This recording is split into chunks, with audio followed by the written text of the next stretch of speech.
Have you ever needed to deposit a check but can't make it to a branch? There is a simple solution called check deposit in Red Crown's online banking system. First, you will need to access Red Crown's online banking system on your phone or computer and enter in your login information.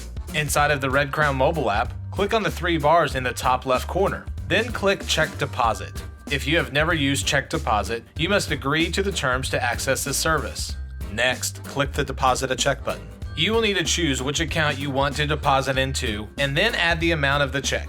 Next, you will need to take a photo of the front of the check. Follow the instructions to take the photo. You will then need to take a photo of the back of the check.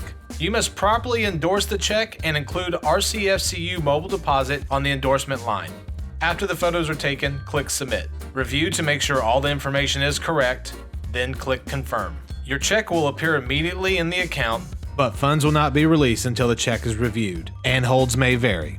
Thanks for watching this how-to video on check deposit, and be on the lookout for more Red Crown how-to videos coming soon.